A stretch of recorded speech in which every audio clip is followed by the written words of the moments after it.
So your plan for this election was to come to women and say, forget the economy, forget immigration.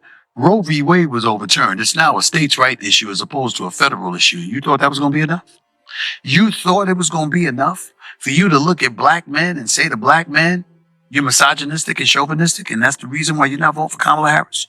You thought it was going to be enough for the Latinos to bring up immigration when you're not paying attention enough that the Cubans think different than the Dominicans, and the Dominicans and the Cubans think different than the Colombians, and they think different than the Venezuelans and the Guatemalans and the Puerto Ricans and the Mexicans, et cetera, et cetera. A lot of these Latinos in America want the borders closed. Recently, Stephen A. Smith dropped by Bill Maher's Club Random Podcast, and let's just say sparks flew. The two didn't hold back. They torched the Democratic Party for its obsession with woke politics and self-destructive policies that, in their words, have run the party straight into the ground. Stephen A. called out the DNC for putting Kamala Harris front and center, saying it was a flat-out mistake. Meanwhile, Maher, the lifelong liberal, sounded like a man betrayed by the very party he once defended. Buckle up, because this conversation was pure fire. Let's get into it. The point at the end of this thing Friday is that I'm pissed at the Democrats because my issues, democracy, the environment, have no protectors now. Because you blew the election, I have nobody standing up for the two issues that are my issues, Which is? democracy and the environment. It's my two most important issues. Those are not priorities in the new administration. Okay. In fact, they're antagonistic to both of them. So I have no champion in Washington. They have the courts, they have the House and the Senate, and you totally left me unguarded. Is furious at the DNC for losing the election and, in his view, sacrificing democracy. I get where his frustration comes from. He's watching his party fall apart, but let's be honest, his pain feels misplaced. What democracy is he talking about exactly? Trump didn't cling to power after 2016. He stepped aside when his term ended. If Maher's referring to the lawsuits against certain media outlets, that's a whole different story. Outlets like 60 Minutes practically acted as Kamala Harris's PR team, editing interviews to make her look polished and coherent. So yes, Trump was absolutely justified in pushing back. And as for Colbert and Kimmel, well, what did Maher expect? These guys turned their shows into non-stop Trump-bashing marathons. You can't cry threat to democracy when accountability finally knocks on your favorite late-night door. Here's my issue, generally speaking. We can talk to the economy, immigration, crime in the streets, blah, blah, blah. Here's my ultimate issue. The arrogance of the Democratic Party. I'm saying the same thing. Arrogance, I mean, we're saying the same thing in two different ways. The arrogance of the second Democratic Party. So, Biden doesn't decide to run for re-election. You grease the skid so he doesn't have to go through a primary. June 27th, he shows up and he embarrasses himself. And it positions naturally for the Vice President of the United States, Kamala Harris, to ultimately ascend and become the Democratic nominee. But the last time we saw her in a primary, she couldn't make it to Iowa. Did you really think that was... Like Maher, Stephen A. Smith isn't wallowing in betrayal. He saw the Democrats' downfall coming from a mile away. In his eyes, this wasn't some shocking collapse. It was a slow-motion train wreck everyone ignored. Stephen believes Biden should have bowed out long before things got this bad. The warning signs were everywhere. Low approval ratings, dwindling enthusiasm, and a party too afraid to face reality. Instead of opening the field to a real primary and letting voters choose a capable leader, the DNC handed everything to Kamala Harris like it was her birthright. No competition, no debate, no fresh ideas, just blind loyalty to a candidate who never inspired the base. Stephen's message was clear. This wasn't betrayal. It was political negligence. The Democrats didn't lose because of fate. They lost because they refused to learn. You did. Did you discuss the economy enough? No.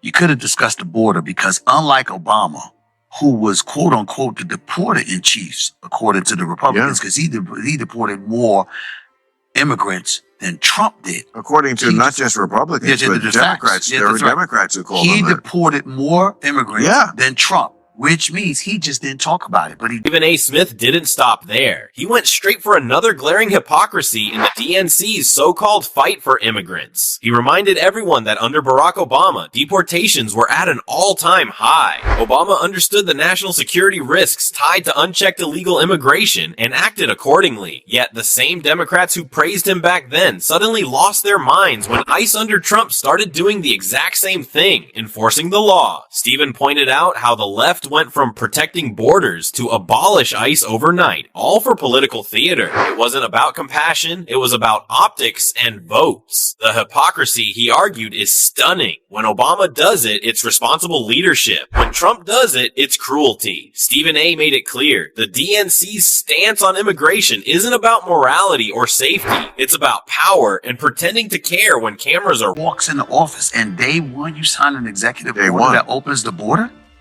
and you let more than 12 million immigrants cross the border illegally and you don't think that's going to be a problem? You knew that the governors DeSantis and in Florida, Abbott in Texas and others were going to sit up there and attack sanctuary cities by busing these immigrants to your city since you had no problem with it. You were ill prepared to deal with it, okay? All of this stuff. Plenty of Democrats will argue otherwise, but facts don't care about feelings. The former administration's open border approach allowed millions to cross into the country illegally. It wasn't compassion, it was chaos disguised as empathy. By refusing to enforce immigration laws and dismantling existing border protections, they opened the floodgates. Communities along the southern border were overwhelmed. Law enforcement was stretched thin, and the system buckled under the weight of poor leadership. This wasn't some accidental oversight. It was policy by design. And now President Trump is left to clean up the mess. The border crisis, the overwhelmed shelters, the human trafficking surges, all of it stems from decisions made by those who cared more about political virtue signaling than national security. Stephen A. Smith wasn't exaggerating. He was calling out the painful truth that the Democrats created a disaster they now pretend doesn't exist. And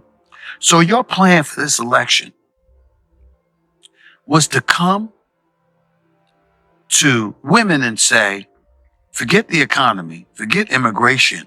Roe v. Wade was overturned. It's now a states' right issue as opposed to a federal issue. You thought that was going to be enough?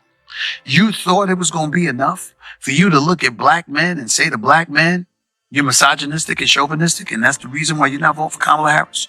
You thought it was going to be enough for the Latinos to bring up immigration when you're not paying attention enough that the Cubans think different than the Dominicans, and the Dominicans and the Cubans think different than the Colombians, and they think different than the Venezuelans and the Guatemalans and the Puerto Ricans and the Mexicans, etc., etc. A lot of these Latinos in America want them. And right there is the root of the DNC's problem. They stopped listening. Instead of paying attention to what everyday Americans were actually saying, they built policies around what they thought people wanted to hear. They pushed ideology over reality, assuming moral posturing could replace real problem solving. That arrogance cost them the election. While Democrats were busy lecturing voters, Trump was listening. He understood that Americans cared about four things above all: the economy, immigration, security, and America's standing in the world. And instead of dismissing those concerns, he built his entire platform around them. Love him or hate him, Trump spoke directly to people's frustrations, and they responded. The DNC, meanwhile, stayed in its echo chamber, congratulating itself while ignoring the voters who once formed its backbone. That's not just bad politics, that's political suicide. I'm fooling you. You were a district attorney here. You were a state attorney general here. You were a senator representing here. And you didn't know that the Latinos were going to say, yo, we don't like open borders. You didn't know that? Yeah, And so I'm looking at it and I'm saying all of these things are going on. All of these things are going on. And your argument essentially was, you didn't say it, but this is essentially your argument. It's her turn. Democrats didn't campaign on real issues. They campaigned on entitlement. Instead of laying out solid policies or a clear vision for the future, they kept telling voters to support Kamala Harris simply because it was her turn. That's not leadership, that's arrogance. Americans were never given tangible reasons to back her. No strong economic plan, no coherent border strategy, no fresh ideas. Instead, anyone who questioned her qualifications was labeled chauvinistic or misogynistic. It became less about competence and and more about identity politics. Voters were tired of being guilt-tripped into loyalty. They wanted results, not slogans. But the DNC ignored that, treating Kamala's candidacy like a coronation rather than a campaign. And when the dust settled, their strategy backfired spectacularly. You can't shame people into voting. You have to earn their vote. The Democrats forgot that basic truth, and they paid the price for it. Republicans don't play that. They say, hell with all of that whose turn it is. We want him. Who do the Democrats want? If you ask them today, they still don't know. They said Kamala because it was too late to say anybody else. But you didn't know who they would say if there was a primary. And also because the Democratic Party is ideologically captured by identity politics. I'm totally with you 1,000%. Listen, I'm a big Bill, just so you know, I'm a fiscal conservative. I'm a social liberal.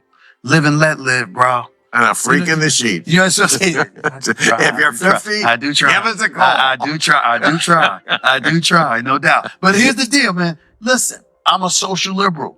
And what I mean by that is gay rights, absolutely. Transgender rights and all that stuff. I got no issues with you. I don't want anybody. I'm a black man. I don't want anybody's civil rights violated. I don't want anybody being persecuted in the streets of America. I don't want you being mistreated. I don't want you being denied the same rights that I have. That's fine.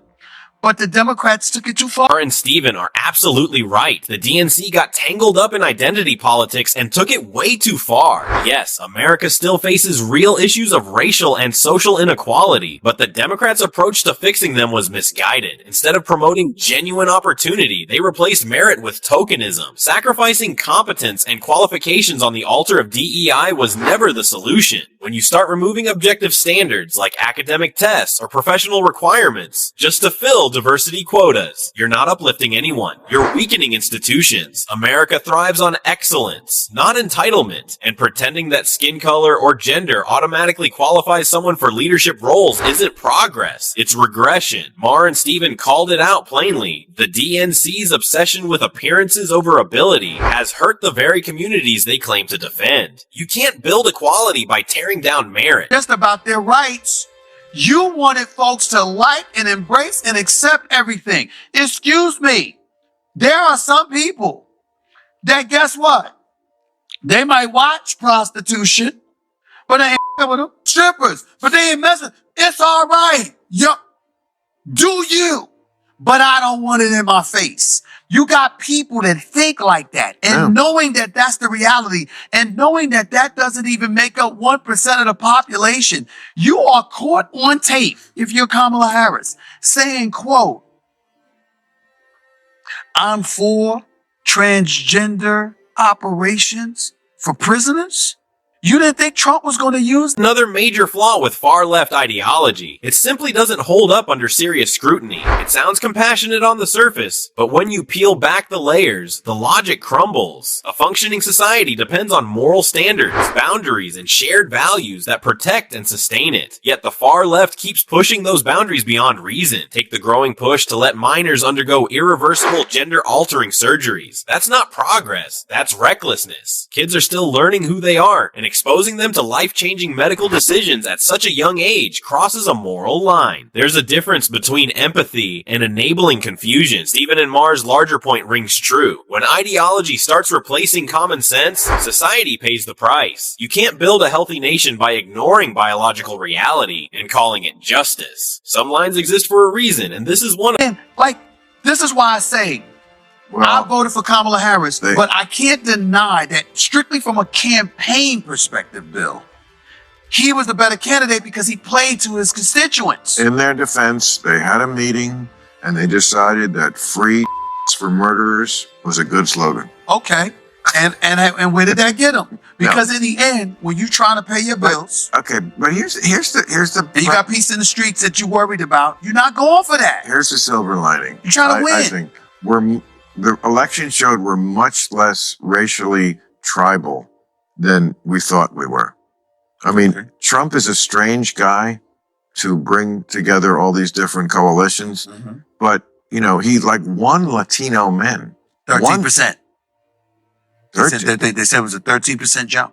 Oh, okay. Well, whatever Latino it was. votes and a 5% jump in the black vote, and even more of that amongst black. Broke new ground because he spoke directly to what Americans actually cared about. His policies weren't wrapped in political jargon or moral grandstanding. They were rooted in reality. He connected with working class voters, suburban families, and especially middle America, who felt ignored by the political elite for decades. At the end of the day, most Americans aren't asking for utopia. They just want a strong economy, safe neighborhoods, and secure borders. Trump promised exactly that, and for many, he delivered. The media mocked his bluntness, but voters saw results. Jobs returning, crime dropping, and America standing firm on the world stage. The so-called anti-common sense policies of the left, open borders, soft on crime laws, and reckless spending didn't matter to them. They wanted stability, not slogans. Trump didn't just campaign on ideas. He championed the everyday struggles that Washington had long forgotten. In the end, Maher and Stephen A. Smith simply said what many Americans already feel. The DNC lost touch with reality. They traded merit for identity, leadership for ideology, and reason for politics. Meanwhile, Trump connected with people who wanted safety, prosperity, and pride in their country again. The Democrats weren't defeated by Trump. They were defeated by their own arrogance. Until they start listening instead of lecturing, they'll keep losing the people they claim to represent. And on this note, we draw the curtains on today's video. If you enjoyed it, then hit the like button and subscribe to this channel for more videos like this. Thanks for watching.